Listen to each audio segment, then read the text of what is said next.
traditional, super fun, and all about artisan cheese and more to melt your peaceful heart and toast your peaceful life. Coming to you from the Appalachian Mountains of southwestern Virginia, this is the Peaceful Heart FarmCast.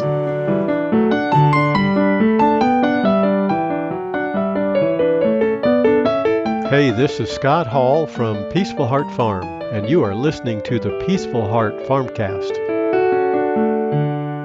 Hello, everybody. Melanie Hall here. I hope you are doing well.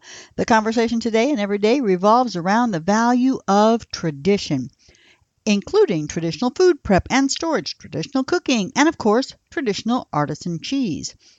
Topics discussed here are designed to create new perspectives and possibilities for how you might add the taste of tradition to your life.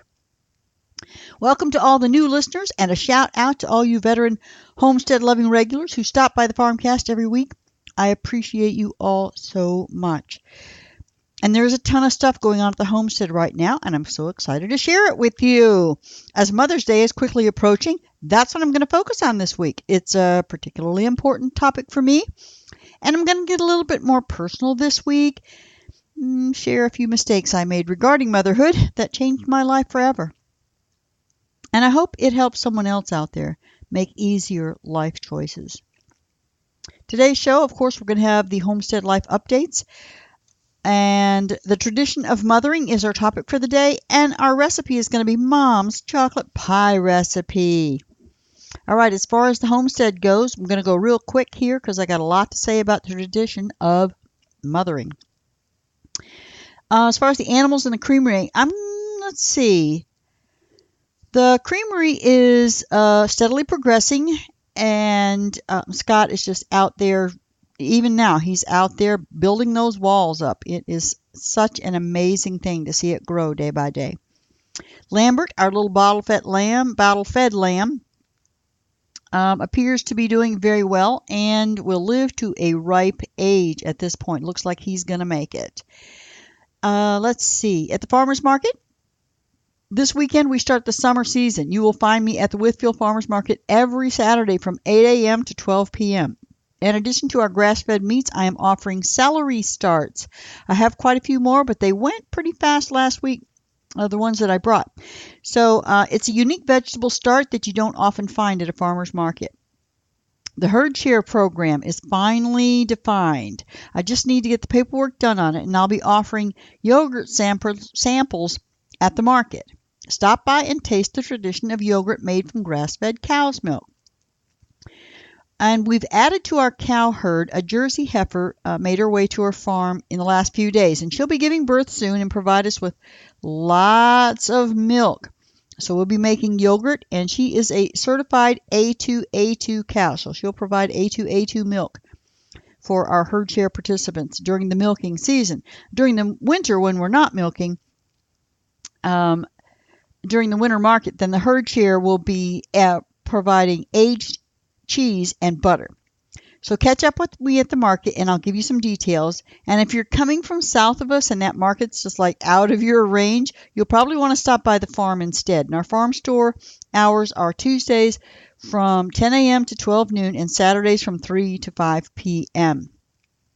All right, let's talk about the tradition of mothering. Since the beginning of time, motherhood has been the bedrock of human existence and survival. Without mothers of children, the next generation simply would not have existed. So I'm going to talk about the history of Mother's Day, including traditions observed around the world, and then just a little bit about the mothering mistakes that altered my life forever, and why mothers are so important that there's a day set aside just for them.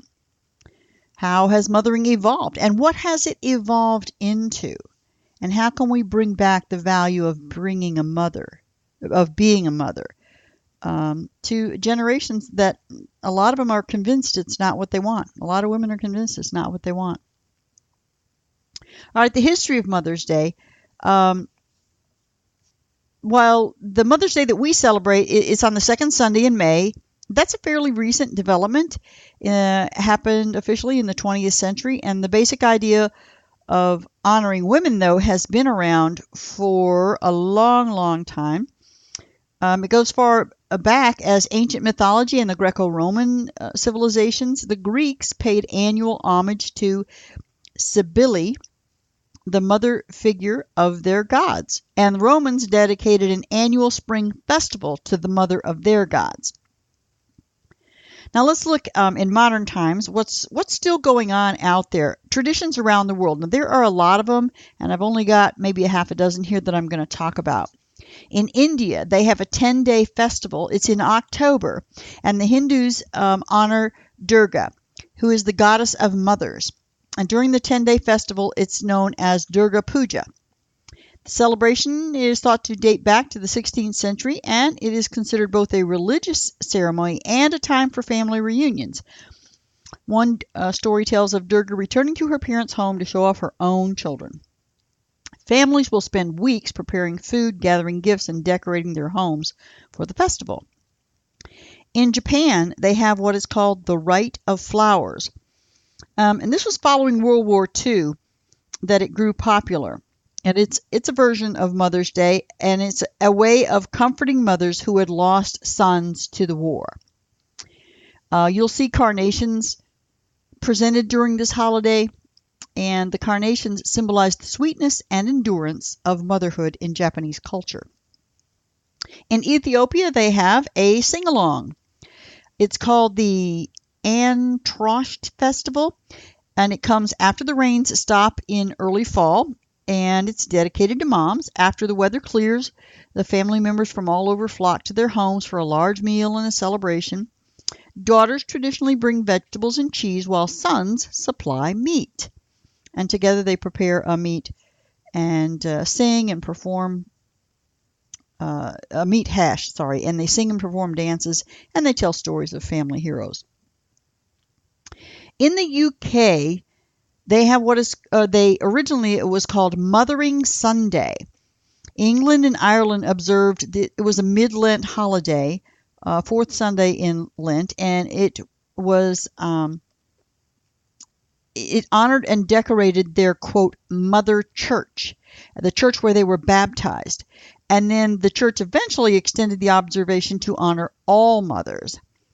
And the English called this Mothering Sunday, and in the 1700s they observed it by taking a break from the fasting and penitence of Lent and having a family feast. In France, they developed what is called Medals for Mom. In 1920, the government of France began awarding medals to mothers of large families in gratitude for helping rebuild the population after so many lives were lost in World War I. After the Second World War, the government declared the last Sunday in May to be the Day of Mothers. And the traditional gift is now a flower-shaped cake. Now, in the USA, the idea of celebrating Mother's Day was first conceptualized by Julia Ward Howe. She's a famous lyricist of the Battle Hymn of the Republic. In 1870, Julia Ward Howe wrote the Mother's Day Proclamation. She was distressed over what she saw as the unnecessary deaths of young men during the Civil War. She called upon mothers to come together and protest the senselessness of sons killing the sons of other mothers, and to unite and celebrate an International Mother's Day that would celebrate both peace and motherhood. Originally, she proposed July 4th, converting that into Mother's Day as a way to dedicate the nation's anniversary to peace. That didn't pan out. By 1873, 18 North American cities observed the new Mother's Day holiday. However, Howe was the principal financier of these celebrations, and as she stopped contributing, many cities and states ceased observing the holiday. And the idea for a day that was set aside only to honor mothers kind of lost momentum until the early 1900s. And that's when Anna Reeves Jarvis died on May 5th, 1905, and her daughter, Anna Jarvis, was determined to honor her. And she asked the minister at her church in West Virginia to give a sermon in her mother's memory. She began writing to congressmen after that. She asked them to set aside a day to honor mothers. In 1910, the governor of West Virginia proclaimed the second Sunday in May as Mother's Day. And in 1914, the bill passed Congress. President Woodrow Wilson signed the bill, and it was declaring the second Sunday in May as Mother's Day. And so that's an official holiday in the U.S. So those are only a few. There are many other celebrations around the world honoring motherhood and the glorious gift of mothering. Now let me talk just a little. I just want to share some things with you about the mistakes that I made in regard to being a wife and mother that altered my life forever. When I was a child, and all I wanted was to be a wife and mother when I grew up. I wanted to have a wonderful, loving, and attentive husband and lots of children. And this was my dream life. I was raised by a good Catholic turned Episcopalian mother. She instilled in me the virtues of loving one man, raising children with purpose, and serving the community at large via volunteering. This was her life. This is how she lived her life. She also grew a lot of our food. She made our clothes. She insisted that all 6 of us children were at least exposed to the sophistication and culture of music and dance. We were required to take 1 year of music and 1 year of dance. I had 2 brothers that continued with music. I continued with both music and dance for many, many years. So I took the greatest advantage of what it was that she wanted to impart to us. And my point here is that my mother took her job seriously. She educated herself in whatever she needed to in order to develop our character. And her basis for this determination was based on her understanding of what a citizen contributing to society would need. I vividly remember her dedication to us, to our education, to our development as human beings. And often we didn't like what she was requiring of us. But there was no doubt why she did it. I mean, she was repeating her reasons often. The vision that she had of her role as our mother was crystal clear. Unfortunately, mine was never sharply defined. As I described earlier, I wanted this great husband and lots of kids. That's it. That was the extent of my vision. Now, I do remember her telling me exactly the things that I needed to do in order to ensure these things happened, but for whatever reason, they didn't stick. So I had this vague image of this is what I wanted, but I never conceptualized what I needed to do to make that happen. Now, she was unaware that what she was teaching wasn't sticking. I believe she would have done something about it if she'd known. She followed her playbook, and she expected a good result. There was a little bit of lacking in communication there because she really wasn't aware that, I had the idea clearly, but I didn't have what I needed to do, the actual physical steps I needed to do to make it happen, and the importance in each and every one of those. Now, she also constantly encouraged me to go to college. I was very good in school, and I loved learning. But shoving me towards college was one of her biggest mistakes, though I do not think I could have ever convinced her of that. I'm only looking back on it now and seeing the underlying, you'll see it in a minute when I get to it, the underlying idea that she had for this cushion in case things didn't work out. I certainly had the brain for it, and I might have done well had I stayed on the straight and narrow path for which she had shaped me. So it was the modern mantra that your kids had to go to college. And this was back when a college education meant something. It was a mark of your intelligence and potential for success beyond the middle class. My first 4 years would have been dedicated to expanding on what she began with a broadened base of knowledge in things like English literature and foreign languages and world history and art appreciation and world cultures and so on. And then I would move on to focusing on a particular area of expertise where I could have a career if I chose. And this was her vision. But the 60s arrived. I grew up in the 60s, just as the second wave of feminism took off. It was all about free love and peace and women burning their bras and getting out of the prison of housewifery and child rearing. We would use our brains for more than those simpleton kinds of tasks. Well, I still wanted to be a wife and mother, even in the midst of all of that. I was still following my ideal script. But then I became a teenager. In the late 60s, things began to change more dramatically. There was civil unrest all over. After 12 years of stable household in the same town, we moved a few miles away, and then we moved from Michigan to Florida. Then we moved to Georgia, and these were all 2 years, 2 years, 2 years. And my parents during this time were going through some trials in their relationship, and it was all very bad timing for me as I entered my teenage years. And I think for my older brothers as well, the foundation we were raised on was shaken. And we all found out how weak and fragile it was. And I still can't put my finger on why it was weak. It could have been just the timing of being a teenager and you're all kinds of insecure anyway. My memories of my childhood upbringing tell me I was secure and safe, and then all of a sudden things changed, and I didn't adapt well to that change. I'm getting too far off the beaten path here. The bottom line is that I made choices that were in direct opposition to what I was taught as a Christian. No sex before marriage. Choose a, quote, good man who would support me and with whom I would live forever. Divorce was not an option.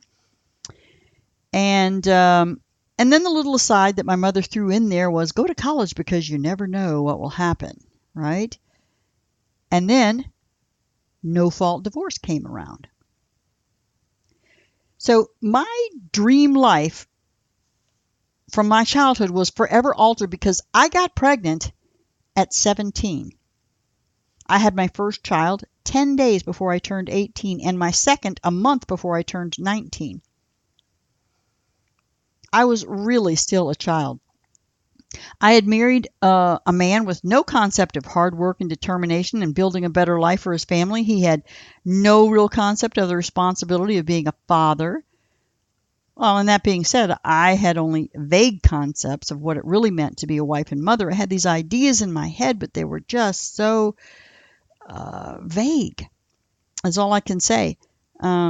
I could see that my mother was doing it very well, but I didn't really understand what I needed to do. And I kept making bad choices. And after my superb fall from grace with my mother, and especially my father, by becoming pregnant out of wedlock, I was too ashamed really to ask for their advice. And I don't know, would I've taken it? I certainly hadn't taken it so far. I don't know. Who knows? This was so far in the past. But that no-fault divorce option made it easy for me to make yet another life-altering decision that put my vision and dream of what it would be like to be a wife and mother even farther from my fingertips. I had already made one huge mistake by choosing a man that was not really that ideal man that was going to provide for me and my children in the way that I had envisioned. So in the space of 3 years, my ideal life slipped away. By the time I was 20, that dream was dead. I was a divorced mother of 2, and the idyllic dream of living happily ever after with the man of my dreams and a dozen children surrounding us with their gales of laughter was dead. My life became one of simply surviving. I know that popular rhetoric is that divorce is not really an issue, but I beg to differ. Not only was my deepest heartfelt dream shattered, but the lives of my children were irreparably altered because of my poor choices. No child ever wants their parents to be divorced. Every child wants safety and stability. They want the original bond with their mother and father to be there forever, not simply on weekends and 2 weeks in the summer or whatever your arrangements are. And that choice of a mate, partner, husband is the single most important start that you can make. And I see your comments flowing into this post already. It's, oh, Melanie, everyone makes bad choices sometimes, and I agree with that. But the choice of a mate and the choice to have children are the two most important decisions a woman can make. You mess either one of those up and your life will never be what you imagined. You'll limp along. There'll always be a little broken part of your dream. And with the focus today on women having careers, today's women are even less likely than I was then to make informed, educated, carefully thought out decisions regarding the choice of a life partner. The idea of building a family revolves around their own ability to make money rather than finding the man dedicated to providing the resources that will be necessary. And before everyone jumps in there and says it requires 2 incomes, let me just jump ahead of you and say that is a myth. It depends on what physical circumstances you think you require. How large will your house be? I guarantee you your kids don't care. How many cars will you have? Again, kids don't care. How attached are you to designer labels? Well, depending on how you raise them, they can become attached. And are you willing to be a principal provider of food, maybe from a garden that you're growing? Or must all of your food be purchased? There are many, many choices that can be made. Unfortunately, so many of our choices today are based on what everybody else is doing rather than what our heart is telling us. I get it. It's hard to go against the current and swim upstream. Especially for women, we see everybody else, me, it's about me, and when you have kids, it's not about you anymore. It's not about you anymore at all. But I contend that the rewards are worth the effort. Being the dedicated mother to the next generation is the most important job in the world. It requires your full attention. It requires much more than an hour in the morning while rushing your children off to the school bus, a couple of hours in the evening having let God knows who have charge of their precious minds for the other 8, 9, 10 hours of daylight. In order to be the best mother, you need to choose a mate that will provide financial security for you and your children. It means making your career, quote, household manager-in-chief. You're a partner in a small business where you manage and someone else brings the required finances. Now, you are dependent on someone else to bring you the resources you need to make that happen for your children. And that takes a great deal of self-respect and trust in yourself. Those just may be the most important missing pieces of character that led me down the wrong fork in the road. Mothers are so important that there is a day set aside just for them. Mothers hold the future of civilization in their hands, or should I say in their wombs. Since the dawn of time, it is mothers who have borne the children, cared for them, fed them, nurtured them, educated them, ensured that the genetic line would continue. Those that had the most children did the best job of protecting them and were able to provide sufficient nourishment, clothing, and shelter, ensured the continuation of the species. And I can guarantee you they chose the strongest mate that they could find that looked like he could provide for them and care for them, bring them the food they needed. Now, until the 20th century, the odds of living to a ripe old age were dicey. Many women died in childbirth throughout the ages. Children died of exposure and pneumonia and any number of infections that often they began before the age of 1 or 2. And many children were lost. If they made it to 5 or 6, things began to look better. Last week I talked about the traditional healing wisdom and how it was the educated mother and community healer that helped the human race get to where we are today. They were needed during those times. And while that's true, perhaps I didn't stress enough the value of modern emergency rooms. We still need those ancient skills, but technology has brought us light years into the future of survivability. Emergencies are things that a traditional herbalist cannot address. The merging of the traditional and the modern is the ultimate combination, though. The world is fraught with danger for a child, and well, adults as well. But today we're speaking of motherhood and children. So broken bones, you have deep cuts and wounds that need to be sewn up, you have burns and head injuries, all kinds of things that we still have today with our children of all ages. And in the past, these were often fatal before we had modern medical emergency rooms. Or at least crippling in the breaking of bones and whatnot. Now, even as adults back then, an infection could kill, and even with the care of a truly great and wise herbalist, infection could kill and kill quickly. So today we can get quick transportation and immediate medical care when a life-threatening condition arises.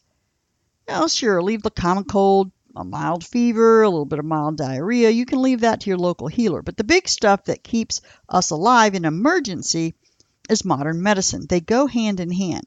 Keep the small stuff close to home and keep those ER rooms free for true emergencies. In the end, it is most often the mother that is making that decision. It's the mother that employs her best healing skill or calls the local healer if it's beyond her skill. And then ultimately, it's usually the mother that makes the decision to rush to the hospital. She makes sure that her child gets the best care available according to his or her needs at the time. Mom's in there getting it done. Now, how has our idea of mothering evolved? What has it evolved into?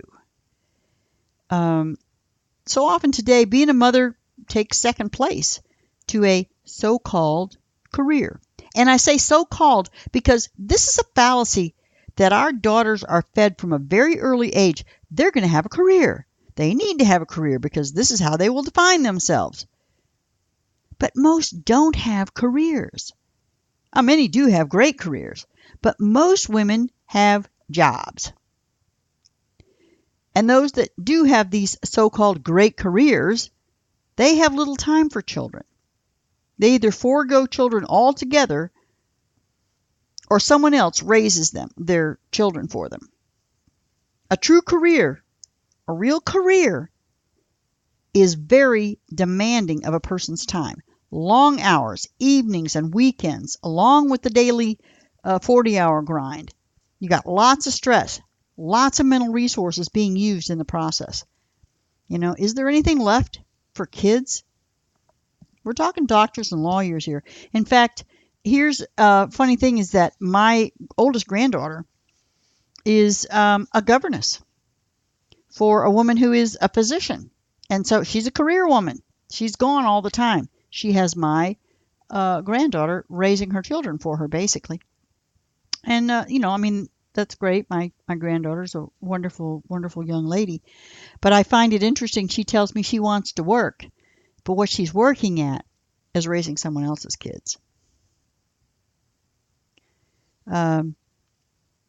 It's up to the mother to educate herself in nutrition, exercise, cleanliness, education, and so on and on. I know, you're saying that the man should be there to help. And you know why you say that? Usually it's because you are working and you need that help. So you take away from your husband's work hours and ability to provide a greater sense of financial security because you chose to work. So now without it being his choice, then he has to now help out around the house that you would normally be doing and taking care of. Truly, you wouldn't need or demand that help if only the traditional value of motherhood and your responsibility to your children had not been usurped by the few so-called modern women of the 60s bashing you for wanting to be the best wife and mother possible. As a gender, we abdicated our inner urge for the mothering role because we were shamed by the second wave feminists. We were fooled by popular media into believing that we were the minority if we only desired to be a wife and mother. And I can tell you that even today, 80% of women still want to be wife and mother. And well over half of them would want to stay in the home with their children.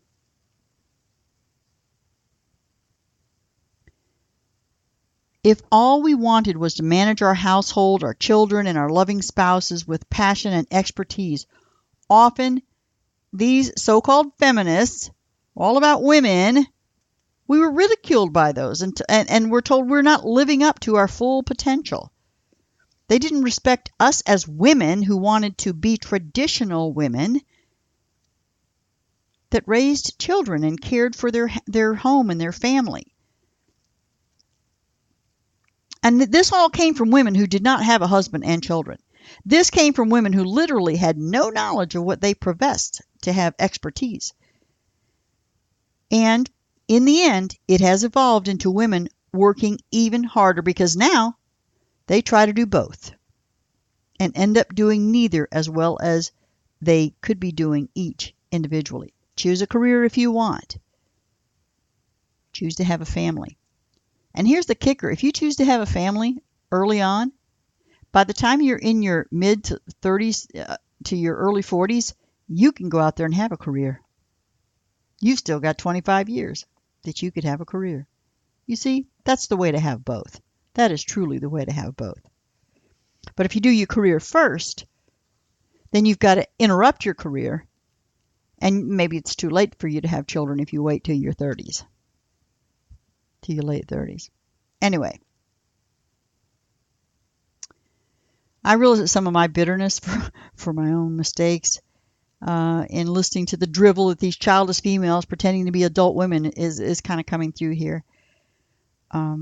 This is still a part of me that there's still a part of me that wants to blame them for advising me incorrectly. But in the end, my choices are my own. I didn't have to listen to them. And I live with them. I live with my choices. I adapted to them. I did the best I could with what I created myself for myself and for my children. And it was a wonderful journey.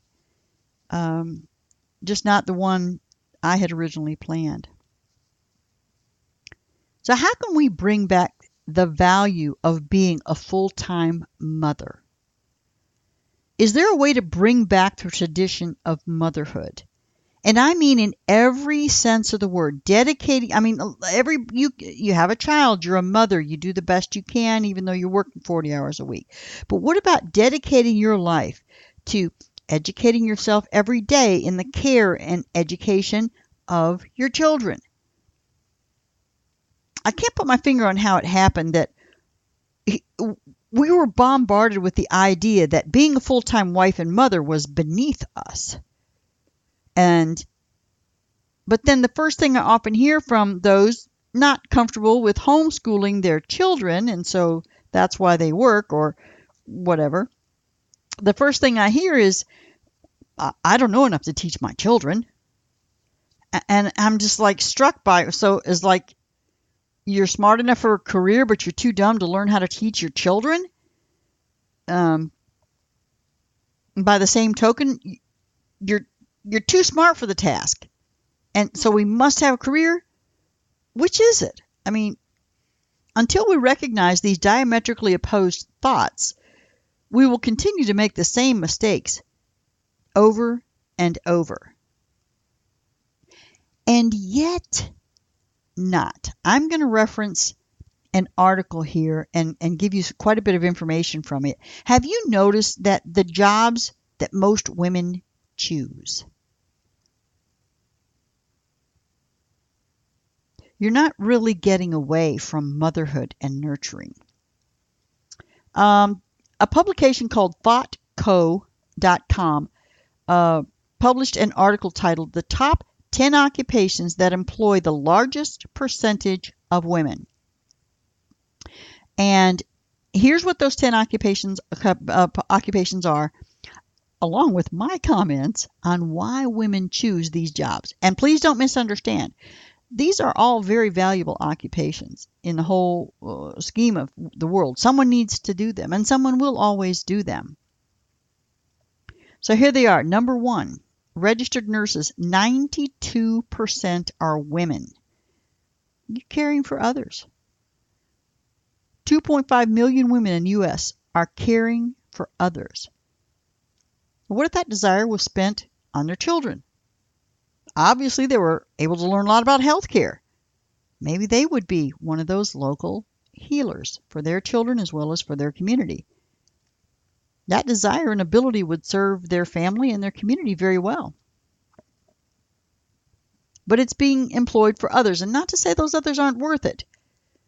But every moment you spend with others is the moment that someone else is caring for your children. Someone else is providing those services. Number 2, meeting and convention planner. 83.3% are women. Well, I can certainly see that. If you're genetically wired to be a woman, you would need excellent planning skills. But apparently, those are only valuable if you make a lot of money doing it. You know, it's about the money. It's not about the nurturing, the education, the health and security of your own children and figuring out how to make all that happen. Planning, you know, it's so much better to do it for others so you can get the money. Yeah, planning, meeting and convention planning, juggling lots of balls all at one time.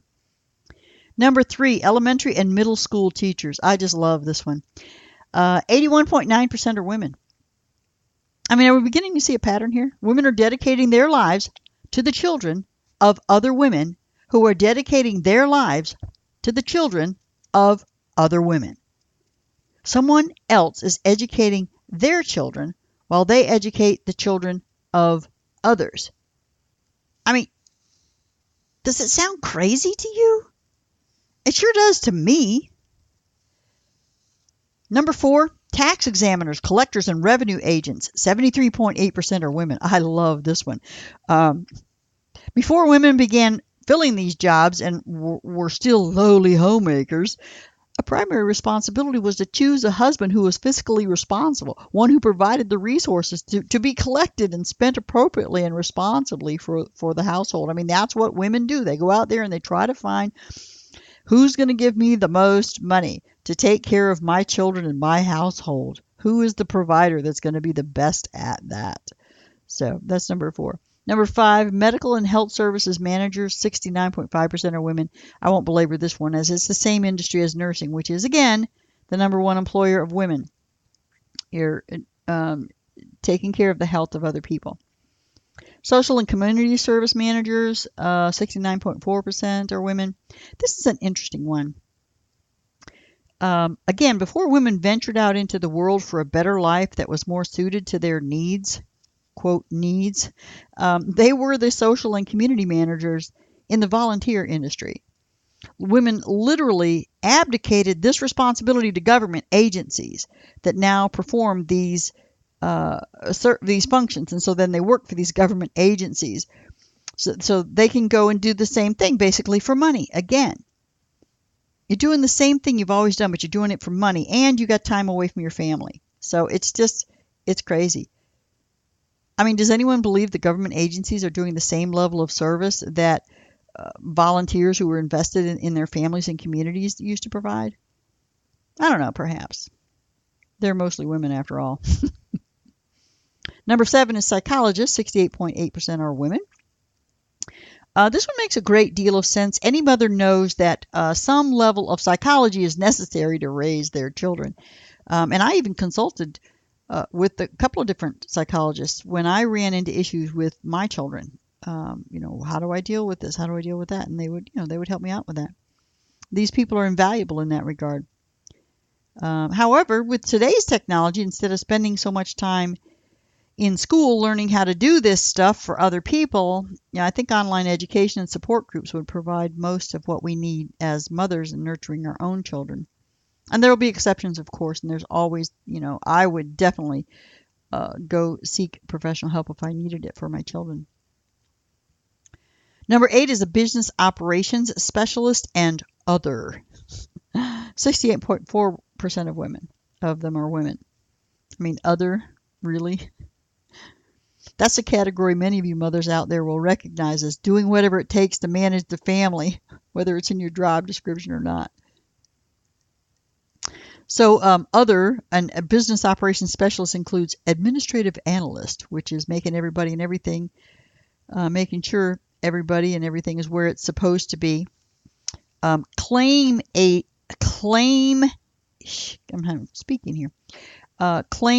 agent. That's mediating disagreements between siblings as they come with their different claims. Labor contract analyst. Clean your room and you get X. Energy control officer, please turn off the light in the bathroom when you're done. Import-export specialists, what should we buy and sell? Lease buyer, it's the mom that makes the decision about which house to rent or buy, right? Police inspector, is everyone following the household rules? And tariff publishing agent. These are all listed under other. This trade will get you that new bicycle, but will cost you a trip to the lake. All right, number 9, human resources manager. 66.8% are women. I don't know if I even need to explain this one. How are household responsibilities divided? Well, mom divvies up those resources. She decides who's responsible for what and when to keep the household in order. And how to keep the household in order. And number 10, finally, is a financial specialist other. 66.6% are women. Oh yeah, mom manages all the money. I think we talked about this one earlier. You learn how to stretch a dollar, save a dollar, make dollars grow. As your financial specialist right there. So there you have it. All the things that women were too oppressed by their husbands to abide are exactly what they are doing outside the home. The downside is you're working on someone else's schedule. You march to someone else's tune when you could be the top banana in your own fiefdom. With a valiant effort to listen to our hearts, we can bring back respect to the greatest office in the world, the office of wife and mother. An occupation where you decide how your children are nourished, how they are educated, how they are brought forth as morally upright citizens as they enter their adult lives. We depend on government schools, government whatevers, to do these things for us. You can have the greatest responsibility in the world as a mother. All it takes is recognizing the internal beating of your heart, leading you forevermore into that blissful existence as chief nurturer of your clan. Happy Mother's Day. Make it a good one. Now let's get on to Mom's chocolate pie recipe. It's a basic custard. The recipe is over 100 years old. Well, sort of. I altered it a little for my own taste. What are you going to need? This is a 9-inch deep dish pie. So you need a 9-inch deep dish pie shell. It's 1 cup of milk and 1 cup of cream. 3 tablespoons of cocoa powder for that chocolate. You got a cup of sugar, 6 tablespoons of flour to thicken it, half a teaspoon of salt for flavor, and 4 egg yolks. You're going to save the whites for the meringue. This pie has a meringue on top of it. 2 tablespoons of butter, That makes it kind of gel up as well. The butter and the flour together kind of make gravy. And then a teaspoon of vanilla for flavor. What do we do? Well, you're going to brown that pie per the instructions on the package, or in the recipe you use to make yours from scratch. Congrats to you on that accomplishment if you made your pie crust from scratch. In a cast iron skillet or a saucepan, you're going to mix the dry ingredients and the milk until it's steaming. Then you're going to beat the egg yolks, but take a small amount of that milk and whisk it in. This is called tempering. You want to bring the temperature up a little bit without cooking the yolks. You add the tempered egg yolks to the hot mixture, add the vanilla and the butter, stir it in, continue stirring. It's going to thicken a little bit. Pour it into the pie shell. It'll kind of gel up a little bit there. You want it pretty well gelled before you put it into the pie shell. Now the meringue, some of you probably know how to make meringue. Meringue is easy to make. It looks fancy and all that, but it's really easy. You need from those 4 eggs, you're going to take the 4 egg whites and a cup of sugar and a teaspoon of cream of tartar. So use a chilled mixing bowl. You're going to mix the egg whites and the cream of tartar. Just kind of use a slow mix on your mixer until it gets foamy. Then slowly add the sugar and beat it until it's stiff but not dry peaks form. And you're just going to scoop that out, top the pie with the meringue, bake it until it's just slightly browned, and then you'll want to cool it before servings again, so it needs to kind of gel up. Yum, yum. My final thoughts. I did the best I could with the choices that I made.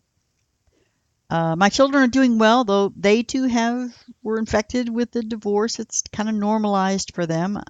I love them dearly and have never regretted my decision to give them birth. In my older age, I now have part of the life I dreamed of. The sharing it with the growing children part is kind of missing. But I have the best mate that anyone could ask for. I love him with all my heart. It took me many years to understand how to be a good wife.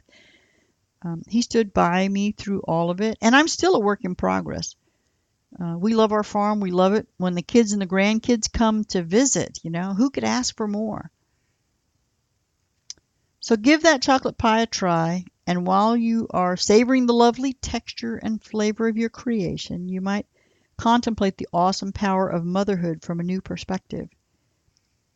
I hope you have a wonderful Mother's Day. If you enjoyed this podcast, please hop over to Apple Podcasts and give me a 5-star rating and review. Also, please share it with any friends or family who might be interested in this type of content. As always, I'm here to help you taste the traditional touch. Thank you so much for stopping by the homestead, and until next time, may God fill your life with grace and peace.